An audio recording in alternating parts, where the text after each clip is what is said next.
Bonjour, qu'est-ce qu'il y a en commun entre La petite danseuse d'Edgar Degas et l'urinoir de Marcel Duchamp? Eh bien, je vais vous expliquer. L'urinoir de Marcel Duchamp, autrement appelé La Fontaine, est une œuvre ready-made. Est-ce que vous connaissez ce terme? Ready-made, si on traduit de l'anglais, signifie un objet tout prêt, prêt à consommation. Ce terme a été utilisé dans l'histoire de l'art pour la première fois justement pour les œuvres de Marcel Duchamp.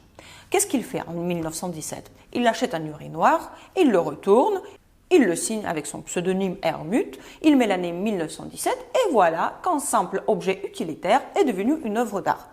Évidemment, cette œuvre a choqué le grand public. Elle n'a pas du tout été acceptée, elle a suscité une très vive réaction.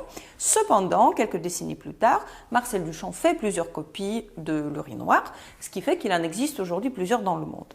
Et encore plus tard, dans les années 1960, quand apparaît l'art conceptuel, eh bien, on se rend compte qu'en fait Marcel Duchamp était son précurseur. En effet, l'artiste pose plusieurs questions très conceptuelles. Qu'est-ce qu'une œuvre d'art?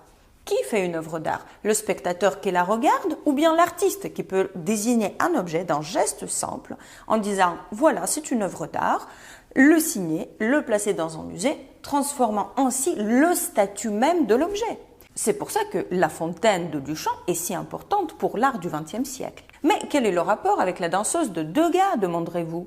Eh bien, en fait, Edgar Degas n'était pas juste un peintre, il était également sculpteur. On a retrouvé près de 150 sculptures en cire et en argile dans son atelier après sa mort.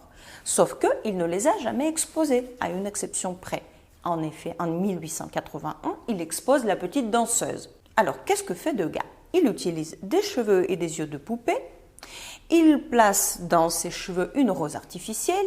Utiliser des objets préalablement manufacturés dans une œuvre d'art, c'est du jamais vu au XIXe siècle. Évidemment que la danseuse provoque une vive réaction, presque comme les ready-made de Marcel Duchamp une trentaine d'années plus tard. En fait, La petite danseuse de Degas annonce déjà les ready-made de Marcel Duchamp qui, eux, à leur tour, annoncent l'art conceptuel qui viendra dans les années 1960. Voilà, vous pouvez constater que dans l'histoire de l'art, une innovation ne vient pas de nulle part et chaque innovation a ses racines.